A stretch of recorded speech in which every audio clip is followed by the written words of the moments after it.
Praise the lord అండి. పరిశుద్ధ గ్రంథం నుండి దానియేలు 7వ అధ్యాయం నుండి చివరి 12వ అధ్యాయం వరకు ఈ విధముగా వ్రాయబడి ఉన్నది. 7వ అధ్యాయము. బబులోను రాజుకు బెల్షస్సరు యొక్క పరిపాలనలో మొదటి సంవత్సరమున దానియేలునకు దర్శనములు కలిగెను.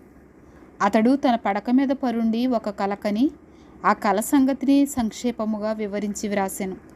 దానియేలు వివరించి చెప్పినదేమనగా, రాత్రి యందు దర్శనములు కలిగినప్పుడు నేను తేరిచూచుచుండగా ఆకాశపు నలుదిక్కుల నుండి సముద్రము మీద గాలి విసరుట నాకు కనబడెను.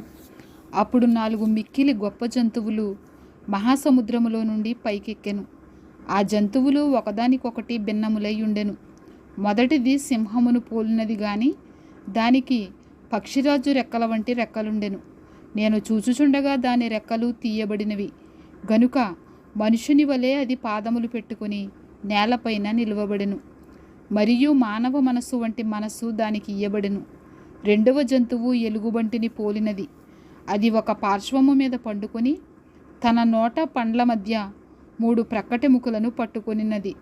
కొందరు లెమ్ము, విస్తారముగా మాంసము భక్షించుము అని దానితో చెప్పిరి. అటు పిమ్మట చిరుతపులిని పోలిన మరి ఒక జంతువును చూచితిని. దాని వీపున పక్షి రెక్కల వంటి 4 రెక్కలుండెను. దానికి 4 తలలుండెను. దానికి ఆధిపత్యం ఇయ్యబడెను.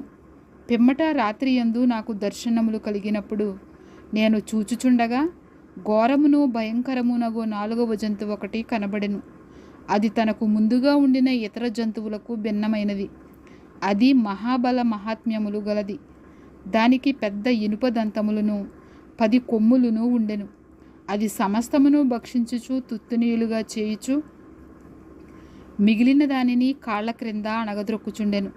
నేను ఈ కొమ్ములను కనిపెట్టగా ఒక చిన్న కొమ్ము వాటి మధ్యను లేచెను. దానికి స్థలమిచ్చుటకై ఆ కొమ్ములలో 3 పెరికివేయబడినవి. ఈ కొమ్మునకు మానవుల కన్నుల వంటి కన్నులను గర్వముగా మాటలాడు నోరును ఉండెను. ఇంకా సింహాసనములను వేయుట చూచితిని. మహావృద్ధుడొకడు కూర్చుండెను. ఆయన వస్త్రము హెమము వలె ధవళముగాను ఆయన తల వెంట్రుకలు శుద్ధమైన గొర్రెబొచ్చు వలె తెల్లగాను ఉండెను. ఆయన సింహాసనము అగ్నిజ్వాలల వలె మండుచుండెను. దాని చక్రములు అగ్ని వలె ఉండెను. అగ్ని వంటి ప్రవాహము ఆయన యొద్ద నుండి ప్రవహించుచుండెను. వేవేల కొలది ఆయనకు పరిచారకులుండిరి. కోట్ల కొలది మనుషులు ఆయన ఎదుట నిలిచిరి. తీర్పు తీర్చుటకై గ్రంథములు తెరవబడెను. అప్పుడు నేను చూచుచుండగా ఆ కొమ్ము పలుకుచున్న మహాగర్వపు మాటల నిమిత్తము వారు ఆ జంతువును చంపినట్టు కనబడెను. తరువాత దాని కళేబరము మండుచున్న అగ్నిలో వేయబడెను. మిగిలిన ఆ జంతువుల ప్రభుత్వము తొలగిపోయెను. సమయము వచ్చే వరకు అవి సజీవుల మధ్యను ఉండవలెనని ఒక సమయము ఒక కాలము వాటికి ఏర్పాటాయెను. రాత్రి కలిగిన దర్శనములను నేనింకా చూచుచుండగా ఆకాశ మేఘారూఢుడై మనుష్య కుమారుని పోలిన ఒకడు వచ్చి ఆ మహావృద్ధుడగు వాని సన్నిధిని ప్రవేశించి ఆయన సముఖమునకు తేబడెను. సకల జనులను రాష్ట్రములను ఆయా భాషలు మాట్లాడువారును ఆయనను సేవించునట్లు ప్రభుత్వమును మహిమయు ఆధిపత్యమును ఆయనకి ఇయ్యబడెను. ఆయన ప్రభుత్వము శాశ్వతమైనది, అదెన్నటికిని తొలగిపోదు. ఆయన రాజ్యము ఎప్పుడునూ లయము కాదు. నాకు కలిగిన దర్శనములు నన్ను కలవరపరుచుచున్నందున దానియేలను నేను నా దేహములో మనోదుఃఖము గలవాడనైతిని. నేను దగ్గర నిలిచిన వారిలో ఒకని యొద్దకు పోయి ఇందును గూర్చిన నిజమంతయు నాకు చెప్పుమని అడుగగా అతడు నాతో మాట్లాడి ఆ సంగతుల భావమును నాకు తెలియచేసెను. ఎట్లనగా, ఈ మహాజంతువులు 4 అయ్యుండి లోకమందు ప్రభుత్వము చేయబోవు 4 రాజులను సూచించుచున్నవి. అయితే మహోన్నతుని పరిశుద్ధులే రాజ్యాధికారమునందుదురు. వారు యుగయుగములు యుగ యుగాంతముల వరకు రాజ్యమేలుదురు. ఇనుపదంతములను ఇత్తడి గోళ్లును గల ఆ 4వ జంతువు సంగతి ఏమైనదని నేను తెలుసుకొనగోరితిని. అది ఎన్నటికీ భిన్నమును మిగుల భయంకరమునై సమస్తమును పగులగొట్టుచు మృంగుచు మిగిలిన దానిని కాళ్ల క్రింద అణగద్రొక్కుచుండెను. మరియు దాని తలపైనున్న 10 కొమ్ముల సంగతియు వాటి మధ్య నుండి పెరిగి 3 కొమ్ములను కొట్టివేసి కన్నులను గర్వముగా మాట్లాడు నోరును గల ఆ వేరగు కొమ్ము సంగతియు అనగా దాని కడమ కొమ్ముల కంటే బలము కలిగిన ఆ కొమ్ము సంగతియు విచారించి తిని, ఈ కొమ్ము పరిశుద్ధులతో యుద్ధము చేయుచు వారిని గెలుచునదాయను. ఆ మహావృద్ధుడు వచ్చి మహోన్నతుని పరిశుద్ధుల విషయములో తీర్పు తీర్చు వరకు అలాగు జరుగును. కానీ సమయము వచ్చినప్పుడు ఆ పరిశుద్ధులు రాజ్యము నేలుదురను సంగతి నేను గ్రహించి తిని, నేను అడిగిన దానికి ఆ పరిచారికుడు ఏలాగను చెప్పెను. ఆ 4వ జంతువు లోకములో తక్కిన ఆ 3 రాజ్యములకు భిన్నమగు 4వ రాజ్యమును సూచించుచున్నది. అది సమస్తమును అణగద్రొక్కుచు పగులగొట్టుచు లోకమంతయు భక్షించును. ఆ 10 కొమ్ములు ఆ రాజ్యము నుండి పుట్టబోవు 10 మంది రాజులను సూచించుచున్నవి. కడపట ముందుగా ఉన్న రాజులకు భిన్నమగు మరి ఒక రాజు పుట్టి ఆ 3 రాజులను పడద్రోయును. ఆ రాజు మహోన్నతునికి విరోధముగా మాటలాడుచు మహోన్నతుని భక్తులను నలుగగొట్టును. అతడు పండుగ కాలములను న్యాయ పద్ధతులను నివారణ చేయ పూనుకొనును. వారు ఒక కాలములు అర్ధకాలము అతని వశమున ఉంచబడుదురు. అతని అధికారము నశింపచేయుటకును నిర్మూలము చేయుటకును తీర్పు విధింపబడును గనుక అది కొట్టివేయబడును. ఆకాశమంతటి క్రిందనున్న రాజ్యమును అధికారమును రాజ్య మహాత్మ్యమును మహోన్నతుని పరిశుద్ధులకు చెందును. ఆయన రాజ్యము నిత్యము నిలుచును. అధికారులందరూ దానికి దాసులై విధేయులగుదురు. ఇంతలో సంగతి సమాప్తమాయెను అని చెప్పెను. దానియేలును నేను విని మనసునందు అధికమైన కలత గలవాడనైతిని. అందుచేత నా ముఖము వికారమాయెను. అయితే ఆ సంగతి నా మనసులో ఉంచుకుంటుని. 8వ అధ్యాయము. రాజగు బెల్షస్సరు ప్రభుత్వపు 3వ సంవత్సరమందు దానియేలును నాకు మొదట కలిగిన దర్శనము కాక మరి ఒక దర్శనము కలిగెను. నేను దర్శనము చూచుచున్నప్పుడు నేను ఏలామను ప్రదేశ సంబంధమగు శూషణను పట్టణపు నగరులో ఉండగా దర్శనము నాకు కలిగెను. నేను ఓలయి అను నది ప్రక్కన ఉన్నట్టు నాకు దర్శనము కలిగెను. నేను కన్నులెత్తి చూడగా ఒక పొట్టేలు ఆ నది ప్రక్కను నిలిచియుండెను. దానికి 2 కొమ్ములు. ఆ కొమ్ములు ఎత్తైనవి గాని ఒకటి రెండవ దానికంటే ఎత్తుగా ఉండెను. ఎత్తుగలది దానికి తరువాత మొలిచినది. ఆ పొట్టెలు కొమ్ముతో పశ్చిమముగాను ఉత్తరముగాను దక్షిణముగాను పొడుచుచుండుట చూచితిని. ఇట్లు జరుగగా దానిని ఎదిరించుటకైనను అది పట్టకుండా తప్పించుకొనుటకైనను ఏ జంతువునకైనను శక్తి లేకపోయెను. అది తనకిష్టమైనట్టుగా జరిగించుచు బలము చూపుచూ వచ్చెను. నేను ఈ సంగతి ఆలోచించుచుండగా ఒక మేకపోతు పడమట నుండి వచ్చి కాళ్ళు నేలమోపకుండా భూమి అంతటా పరుగులెత్తెను. దాని 2 కన్నుల మధ్యనొక ప్రసిద్ధమైన కొమ్ముండెను. ఈ మేకపోతు నేను నది ప్రక్కన నిలుచుట చూచిన 2 కొమ్ములు గల పొట్టేలు సమీపమునకు వచ్చి భయంకరమైన కోపముతోనూ బలముతోనూ దాని మీదికి ఢీకొని వచ్చెను. నేను చూడగా ఆ మేకపోతు పొట్టేలును కలుసుకొని మిక్కిలి రౌద్రము గలదై దాని మీదికి వచ్చి ఆ పొట్టేలును గెలిచి దాని 2 కొమ్ములను పగలగొట్టెను. ఆ పొట్టేలు దానిని ఎదిరింపలేకపోయినందున ఆ మేకపోతు దానిని నేలను పడవేసి త్రొక్కుచుండెను. దాని బలమును అణిచి ఆ పొట్టేలును తప్పించుట ఎవరి చేతను కాకపోయెను. ఆ మేకపోతు అత్యధికముగా బలము చూపుచూ వచ్చెను. అది బహుగా పుష్టినందగా దాని పెద్ద కొమ్ము విరిగెను. విరిగిన దానికి బదులుగా 4 ప్రసిద్ధమైన కొమ్ములు ఆకాశపు నలుదిక్కులకు 4 పెరిగెను. ఈ కొమ్ములలో ఒకదానిలో నుండి ఒక చిన్న కొమ్ము మొలిచెను. అది దక్షిణముగాను తూర్పుగాను ఆనందదేశపు దిక్కుగాను అత్యధికముగా బలిసెను. ఆకాశ సైన్యమునంటునంతగా పెరిగి నక్షత్రములలో కొన్నిటిని పడవేసి కాళ్ల క్రింద అణగద్రొక్కుచుండెను. ఆ సైన్యము యొక్క అధిపతికి విరోధముగా తన్ను హెచ్చించుకొని అనుదిన బల్యర్పణమును నిలిపివేసి ఆయన ఆలయమును పడద్రోసెను. అతిక్రమము జరిగినందున అనుదిన బలిని నిలుపు చేయుటకై ఒక సేన అతనికి ఇయ్యబడెను. అతడు సత్యమును వ్యర్థపరిచి ఇష్టానుసారముగా జరిగించుచు అభివృద్ధి నొందెను. అప్పుడు పరిశుద్ధులలో ఒకడు మాటలాడగా వింటిని.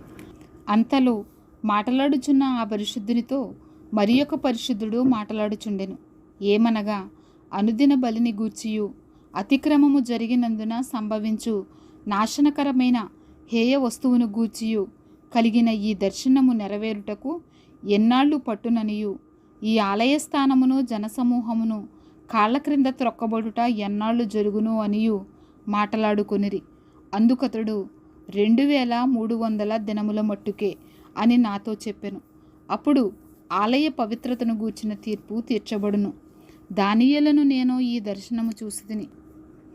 దాని తెలుసుకొనదగిన వివేకము పొందవలనని ఉండగా మనుష్యుని రూపము గల ఒకడు నా ఎదుట నిలిచెను. అంతటా ఓలయి నదీ తీరముల మధ్య నిలిచి పలుకుచున్న ఒక మనుషుని స్వరము వింటిని. అది గబ్రియేలు, ఈ దర్శన భావమును ఇతనికి తెలియచేయమని చెప్పెను. అప్పుడు అతడు నేను నిలుచున్న చోటునకు వచ్చెను. అతడు రాగానే నేను మహాభయముంది సాష్టాంగపడితిని. అతడు, నరపుత్రుడా, ఈ దర్శనము అంత్యకాలమును గూర్చినదని తెలుసుకొనుమనెను. అతడు నాతో మాటలాడుచుండగా నేను గాఢనిద్ర పట్టినవాడనై నేలను సాష్టాంగపడితిని గనుక అతడు నన్ను పట్టుకొని లేవనెత్తి నిలువబెట్టెను. మరియు అతడు, ఉగ్రత సమాప్తమైన కాలమందు కలుగబోవునట్టి సంగతులు నీకు తెలియజేయుచున్నాను. ఏలయనగా అది నిర్ణయించిన అంత్యకాలమును గూర్చినది. నీవు సూచించిన 2 కొమ్ములు గల ఆ పొట్టేలున్నదే, అది మాదీయుల యొక్కయు పారసీకుల యొక్కయు రాజులను సూచించుచున్నది. బొచ్చుగల ఆ మేకపోతు గ్రేకుల రాజు. దాని 2 కన్నుల మధ్యనున్న ఆ పెద్ద కొమ్ము వారి మొదటి రాజును సూచించుచున్నది. అది పెరిగిన పిమ్మట దానికి బదులుగా 4 కొమ్ములు పుట్టినవి కదా. 4 రాజులు ఆ జనములో నుండి పుట్టుదురు గాని వారు అతనికున్న బలము గలవారుగా ఉండరు. వారి ప్రభుత్వము యొక్క అంతములో వారి అతిక్రమములు సంపూర్తి అగుచుండగా క్రూరముఖము గలవాడును యుక్తి గలవాడునయ్యుండి ఉపాయము తెలుసుకొని ఒక రాజు పుట్టును. అతడు గెలుచును గాని తన స్వబలము వలన గెలువడు. ఆశ్చర్యముగా శత్రువులను నాశనము చేయుట యందు అభివృద్ధి పొందుచు ఇష్టమైనట్టుగా జరిగించుచు బలవంతులను అనగా పరిశుద్ధ జనమును నశింపచేయును. మరియు అతడు ఉపాయము కలిగిన వాడై మోసము చేసి తనకు లాభము తెచ్చుకొనును. అతడు అతిశయపడి తను తాను హెచ్చించుకొనును. క్షేమముగా ఉన్న కాలమందు అనేకులను సంహరించును. అతడు రాజాతిరాజుతో యుద్ధము చేయును గాని కడపట అతని బలము దైవాధీనము వలన కొట్టివేయబడును. ఆ దినములను గూర్చిన దర్శనమును వివరించి ఉన్నాను. అది వాస్తవము. అది అనేక దినములు జరిగిన పిమ్మట నెరవేరును. నీవైతే ఈ దర్శనము వెల్లడి చేయకుమనెను. ఈ దర్శనము కలుగగా దానియేలును నేను మూర్ఛిల్లి కొన్నాళ్ళు వ్యాధిగ్రస్తుడనై ఉంటిని. పిమ్మట నేను కుదురై రాజు కొరకు చేయవలసిన పని చేయుచూ వచ్చితిని. ఈ దర్శనమును గూర్చి విస్మయము గలవాడనైతిని గాని దాని సంగతి తెలుపగలవాడెవడునూ లేకపోయెను. 9వ అధ్యాయము. మాదీయుడగు అహశ్వేరోషు యొక్క కుమారుడైన దర్యావేషు కల్దీయులపైన రాజాయను. అతని ఏలుబడిలో మొదటి సంవత్సరమందు దానియేలును నేను యెహోవా తన ప్రవక్తగు ఇర్మియాకు సెలవిచ్చి తెలియచేసినట్టు యెరూషలేము పాడుగా ఉండవలసిన 70 సంవత్సరములు సంపూర్తి అవుచున్నవని గ్రంథముల వలన గ్రహించితిని. అంతట నేను గోనెపట్ట కట్టుకుని ధూళి తలపైన వేసుకుని ఉపవాసముండి ప్రార్థనా విజ్ఞాపనలు చేయుటకై ప్రభువగు దేవుని ఎదుట నా మనస్సును నిబ్బరము చేసుకొంటిని. నేను నా దేవుడైన యెహోవా ఎదుట ప్రార్థన చేసి ఒప్పుకొన్నదేమనగా, ప్రభువా, మహాత్మ్యము కలిగిన బేకరుడువగు దేవా, నీ ఆజ్ఞలను అనుసరించి నడుచువారి ఎడల నీ నిబంధనను నీ కృపను జ్ఞాపకము చేయువాడా, మేమైతే నీ దాసులకు ప్రవక్తలు నీ నామమును బట్టి మా రాజులకును మా అధిపతులకును మా పితరులకును యోదయ దేశ జనులకందరికీ చెప్పిన మాటలను ఆలకింపక నీ ఆజ్ఞలను నీ విధులను అనుసరించుట మాని పాపులమును దుష్టులమునై చెడుతనమందు ప్రవర్తించుచు తిరుగుబాటు చేసిన వారము. ప్రభువా, నీవే నీతిమంతుడవు. మేమైతే సిగ్గుచేత ముఖ వికారమొందిన వారము. మేము నీ మీద తిరుగుబాటు చేసితిమి. దానిని బట్టి నీవు సకల దేశములకు మమ్మను తరిమితివి. యెరూషలేములోను యోదయ దేశములోను నివసించుచు స్వదేశవాసులుగా ఉన్నట్టు పరదేశవాసులుగా ఉన్నట్టు ఇశ్రాయేలీయులకందరికీ మాకును ఈ దినమున సిగ్గే తగి ఉన్నది. ప్రభువా, నీకు విరోధముగా పాపం చేసినందున మాకును మా రాజులకును మా అధిపతులకును మా పితరులకును ముఖము చిన్నబోవునట్లుగా సిగ్గే తగి ఉన్నది. మేము మా దేవుడైన యెహోవాకు విరోధముగా తిరుగుబాటు చేసితిమి. అయితే ఆయన కృపాక్షమాపణలు గల దేవుడై ఉన్నాడు. ఆయన తన దాసులకు ప్రవక్తల ద్వారా మాకు ఆజ్ఞలు ఇచ్చి వాటిని అనుసరించి నడుచుకొనవలెనని సెలవిచ్చెను. కానీ మేము మా దేవుడైన యెహోవా మాట వినకపోతిమి. ఇశ్రాయేలీయులందరూ నీ ధర్మశాస్త్రమును అతిక్రమించి నీ మాట వినక తిరుగుబాటు చేసిరి. మేము పాపము చేసితిమి గనుక నేను శపించదనని నీవు నీ దాసుడగు మోషే ధర్మశాస్త్రమందు ప్రమాణము చేసి ఉన్నట్లు ఆ శాసనమును మా మీద కుమ్మరించితివి. యెరూషలేములో జరిగిన కీడు మరి ఏ దేశములోనూ జరగలేదు. ఆయన మా మీదికిని మాకు ఏలికలుగా ఉండు మా న్యాయాధిపతుల మీదికిని ఇంత గొప్ప కీడు రప్పించి తాను చెప్పిన మాటలు నెరవేర్చెను. మోషే ధర్మశాస్త్రమందు వ్రాసిన కీడంతయు మాకు సంభవించినను మేము మా చెడు నడవడి మానకపోతిమి. నీ సత్యమును అనుసరించి బుద్ధి తెచ్చుకున్నట్లు మా దేవుడైన యెహోవాను సమాధానపరుచుకొనకపోతిమి. మేము మా దేవుడైన యెహోవా మాట వినలేదు గనుక ఆయన తన సమస్త కార్యముల విషయమై న్యాయస్థుడై ఉండి సమయము కనిపెట్టి ఈ కీడు మా మీదికి రాజేసెను. ప్రభువా మా దేవా, నీవు నీ బాహుబలము వలన నీ జనమును ఐగుప్తులో నుండి రప్పించుట వలన ఇప్పటి వరకు నీ నామమునకు ఘనత తెచ్చుకుంటివి. మేమైతే పాపము చేసి చెడు నడతలు నడిచిన వారము. ప్రభువా, మా పాపములను బట్టియు మా పితరుల దోషమును బట్టియు యెరూషలేము నీ జనుల చుట్టూనున్న సకల ప్రజల ఎదుట నిందాస్పదమైనది. యెరూషలేము నీకు ప్రతిష్ఠితమైన పర్వతము. ఆ పట్టణము మీదికి వచ్చిన నీ కోపమును నీ రౌద్రమును తొలగనిమ్మని నీ నీతి కార్యములన్నిటిని బట్టి విజ్ఞాపనము చేసుకొనిచున్నాను. ఇప్పుడైతే మా దేవా, దీనిని బట్టి నీ దాసుడు చేయు ప్రార్థనలను విజ్ఞాపనలను ఆలకించి ప్రభువు చిత్తానుసారముగా శిథిలమైపోయిన నీ పరిశుద్ధ స్థలము మీదికి నీ ముఖ ప్రకాశము రానిమ్ము. నీ గొప్ప కనికరములను బట్టియే మేము నిన్ను ప్రార్థించుచున్నాము గాని మా స్వనీతి కార్యములను బట్టి నీ సన్నిధిని నిలువబడి ప్రార్థించుటలేదు. మా దేవా, చెవి యొగ్గి ఆలకింపుము. నీ కన్నులు తెరిచి నీ పేరు పెట్టబడిన ఈ పట్టణము మీదికి వచ్చిన నాశనమును, నీ పేరు పెట్టబడిన ఈ పట్టణమును దృష్టించి చూడుము. ప్రభువా ఆలకింపుము. ప్రభువా క్షమింపుము. ప్రభువా ఆలస్యము చేయక చెవియొగ్గి నా మనవి చిత్తగించుము.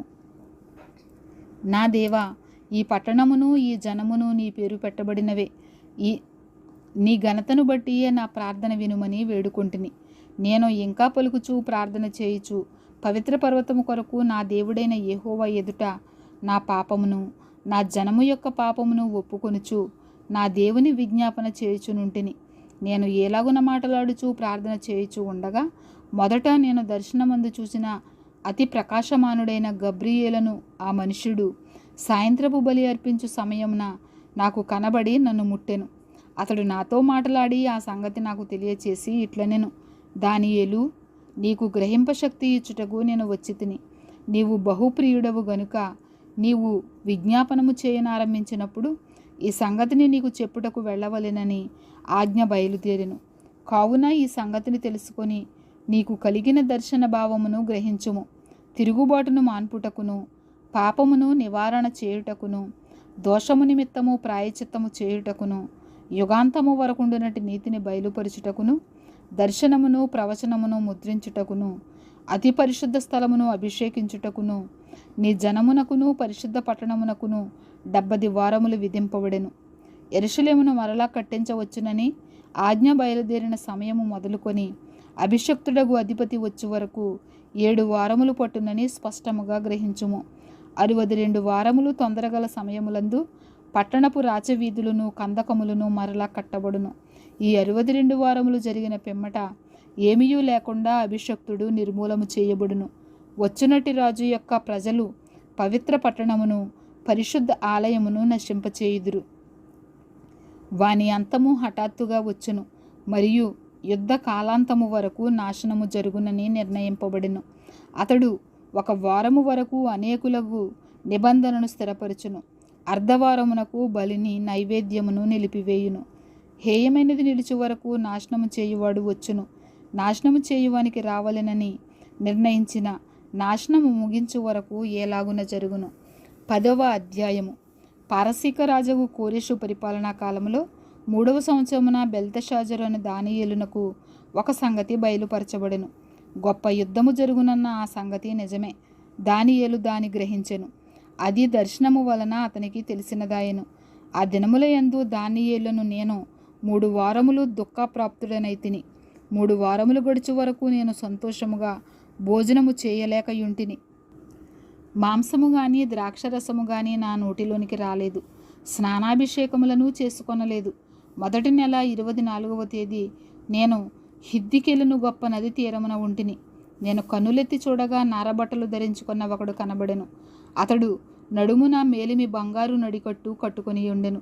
అతని శరీరము రక్తవర్ణపు రాతి వంటిది. అతని ముఖము మెరుపు వలె ఉండెను.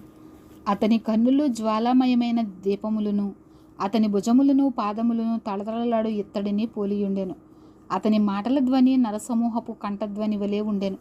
దానియేలును నాకు ఈ దర్శనము కలుగగా నాతో కూడా ఉన్న మనుషులు దాన్ని చూడలేదు గాని మిగుల భయాక్రాంతులై దాగుకొనవలనని పారిపోయిరి. నేను ఒంటరినై ఈ గొప్ప దర్శనమును చూచినందున నాలో బలమేమియూ లేకపోయెను. నా సొగసు వికారమాయెను. బలము నా యందు నిలువలేదు.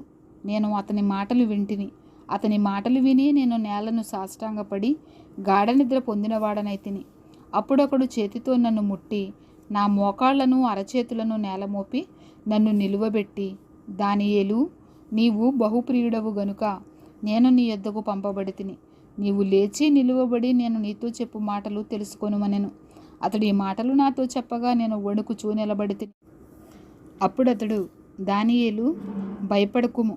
నీవు తెలుసుకొనవలనని నీ మనసును అప్పగించి దేవుని ఎదుట నిన్ను తగ్గించుకొనిన ఆ మొదటి దినము మొదలుకొని నీవు చెప్పిన మాటలు వినబడినవి గనుక నీ మాటలను బట్టి నేను వచ్చితిని. పారసీకుల రాజ్యాధిపతి 21 దినములు నన్ను ఎదిరించెను. ఇంకా పారసీకుల రాజుల సముఖమున నేను నిలుచుచుండగా ప్రధానాధిపతులలో మిఖాయేలును ఒకడు నాకు సహాయము చేయవచ్చెను. ఆ దర్శనపు సంగతి ఇంకా అనేక దినముల వరకు జరుగదు. అయితే దినముల అంతమందు నీ జనమునకు సంభవింపబోవు ఈ సంగతిని నీకు తెలియచేయవచ్చితినని అతడు నాతో చెప్పెను. అతడు ఈ మాటలు నాతో చెప్పగా నేను నా ముఖము నేలకు ఉంచుకొని మౌనినైతిని. అప్పుడు నరస్వరూపియగు ఒకడు నా పెదవులను ముట్టగా నేను నోరు తెరిచి నా ఎదుట నిలిచి ఉన్న వానితో ఇట్లాంటిని, నా ఏలినవాడా, ఈ దర్శనము వలన నాకు వేదన కలిగినందున నా బలము తొలగిపోయెను. నా ఏలినవాని దాసుడైన నేను నా ఏలినవాని ఎదుట ఎలాగున మాట్లాడుదును? నా బలము తొలగిపోయెను, ఊపిరి విడువలేకయున్నానని చెప్పగా అతడు మరలా నన్ను ముట్టి నన్ను బలపరిచి, నీవు బహుప్రియుడవు, భయపడకుము, నీకు శుభమవునుగాక, ధైర్యము తెచ్చుకొమ్మని నాతో చెప్పెను. అతడు నాతో ఇట్లనగా, నేను ధైర్యము తెచ్చుకొని నీవు నన్ను ధైర్యపరిచితివి గనుక నా ఏలినవాడవైన నీవు ఆజ్ఞ ఇమ్మని చెప్పితిని. అతడు, నేనెందుకు నీ యొద్దకు వచ్చితినో అది నీకు తెలిసినది కదా. నేను పారసీకుడగు అధిపతితో యుద్ధము చేయుటకు మరలా పోయేదను. నేను బయలుదేరుచుండగానే గ్రేకేయుల దేశము యొక్క అధిపతి వచ్చును. అయితే సత్యగ్రంథమందు వ్రాసినది నీతో చెప్పెదను. మీ అధిపతియగు మిఖాయేలుగాక ఈ సంగతులను గూర్చి నా పక్షముగా నిలువ తెగించిన వాడొకడునూ లేడు. 11వ అధ్యాయము. మాదీయుడగు దర్యావేషు మొదటి సంవత్సరమందు మిఖాయేలును స్థిరపరచుటకును బలపరచుటకును నేను అతని యొద్ద నిలువబడితిని. ఇప్పుడు సత్యమును నీకు తెలియజేయుచున్నాను. ఏమనగా, ఇంకా 3 రాజులు పారసీకము మీద రాజ్యము చేసిన పిమ్మట అందరికంటే అధిక ఐశ్వర్యము కలిగిన 4వ రాజొకడు వచ్చును. అతడు తనకున్న సంపత్తు చేత బలవంతుడై అందరినీ గ్రేకేయుల రాజ్యమునకు విరోధముగా రేపును. అంతలో శూరుడకు ఒక రాజు పుట్టి మహా విశాలమైన రాజ్యము నేలి ఇష్టానుసారముగా జరిగించును.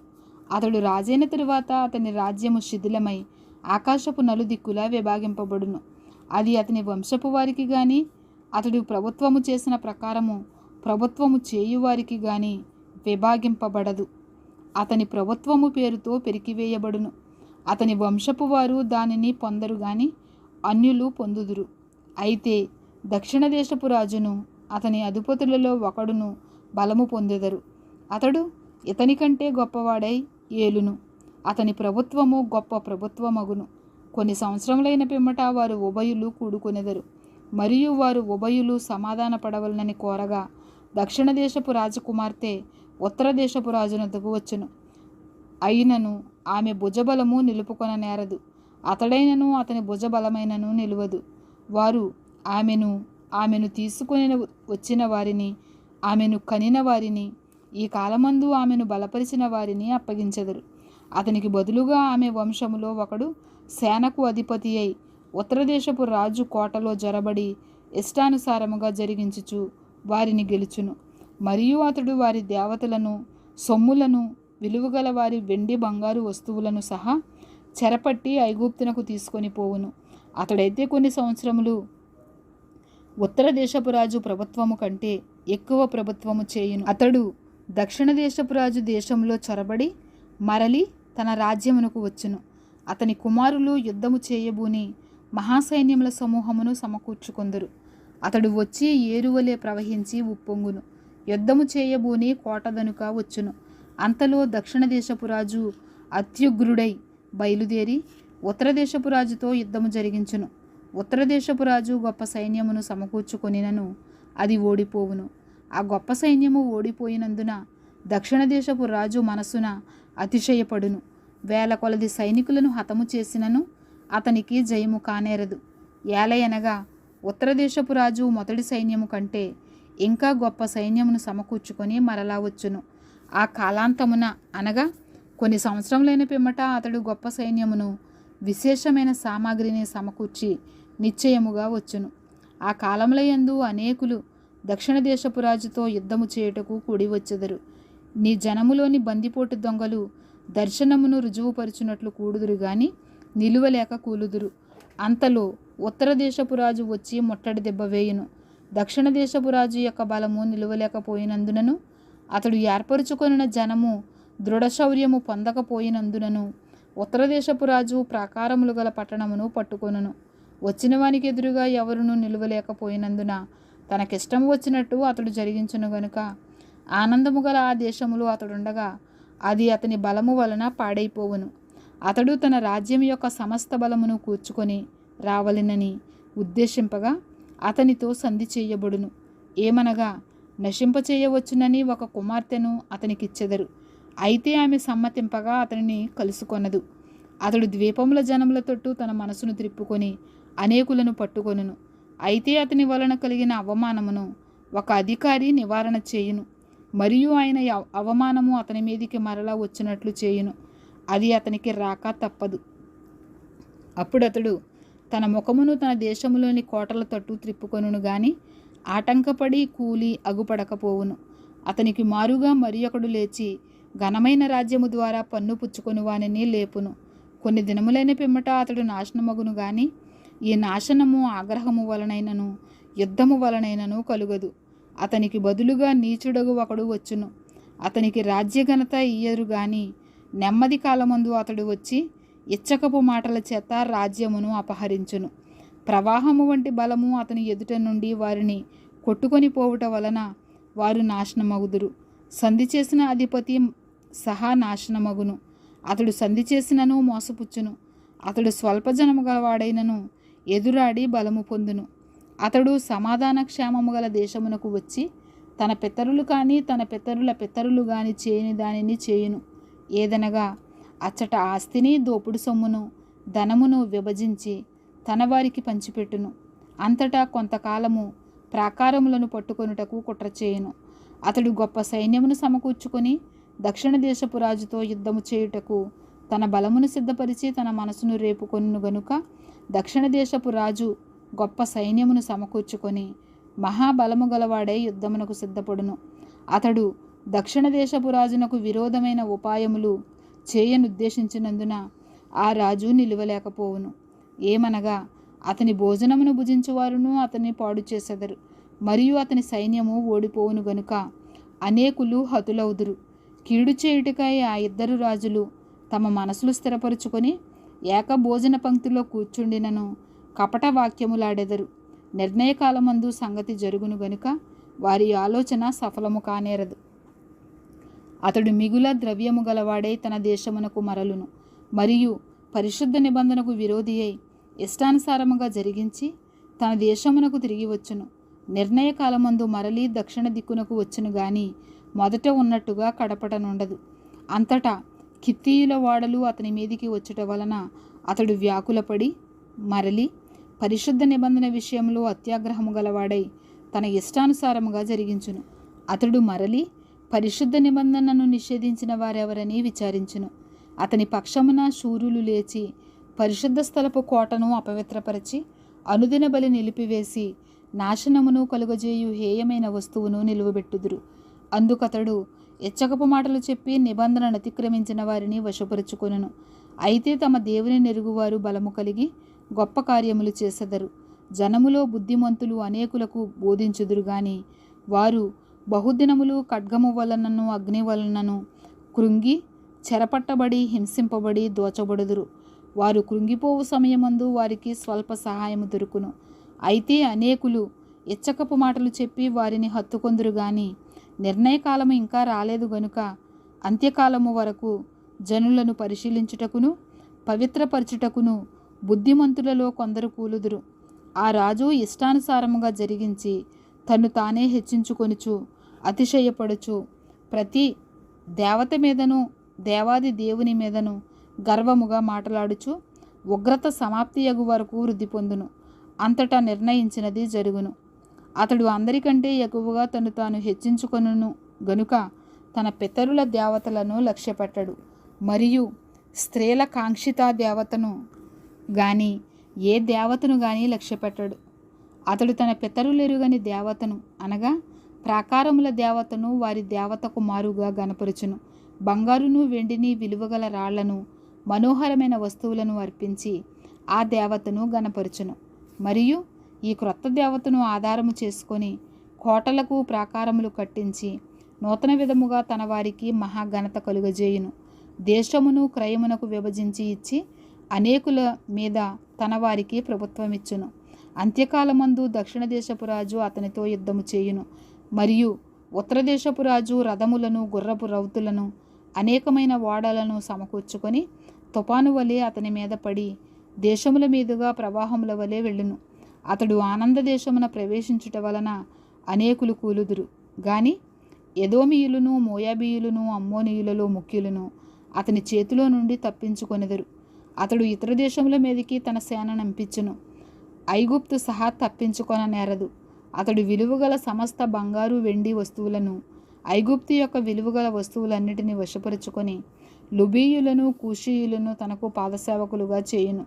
అంతటా తూర్పు నుండి ఉత్తరము నుండి వర్తమానములు వచ్చి అతని కలతపరుచును గనుక అత్యాగ్రహము కలిగి అనేకులను పాడు చేయుటకును నశింపచేయుటకును అతడు బయలుదేరును. కాబట్టి తన నగరు డేరాను సముద్రములకును పరిశుద్ధానందములు గల పర్వతమునకును మధ్య వేయును.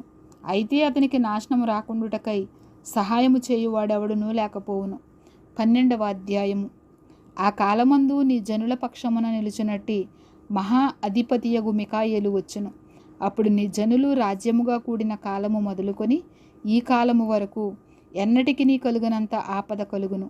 అయితే నీ జనులలో గ్రంథమునందు దాఖలైన వారెవరో వారు తప్పించుకొందురు. మరియు సమాధులలో నిద్రించు అనేకులు మేలుకొనెదరు. కొందరు నిత్యజీవము అనుభవించుటకును కొందరు నింద పాలగుటకును నిత్యముగా హేయులగుటకును మేలుకొందురు. బుద్ధిమంతులైతే ఆకాశమండలములోని జ్యోతులను పోలిన వారై ప్రకాశించెదరు.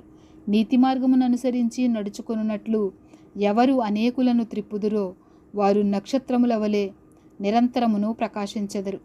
దానియేలు, నీవు ఈ మాటలను మరుగు చేసి అంత్యకాలము వరకు ఈ గ్రంథమును ముద్రింపుము. చాలామంది నలుదిశల సంచరించినందున తెలివి అధికమగును అని నాతో మాటలాడు గబ్రియేలను అతడు చెప్పెను. దానియేలను నేను చూచుచుండగా మరిద్దరు మనుషులు ఏటి అవతలి ఒడ్డున ఒకడును ఏటి యువతలి ఒడ్డున ఒకడును నిలిచిరి. ఆ ఇద్దరిలో ఒకడు నారబట్టలు వేసుకొన్నవాడై ఏటి నీళ్లపైన ఆడుచుండు అని చూచి ఈ ఆశ్చర్యము ఎప్పుడు సమాప్తమగునని అడుగగా నారబట్టలు వేసుకొని ఏటిపైన ఆడుచున్న ఆ మనుషుని మాటను నేను వింటిని.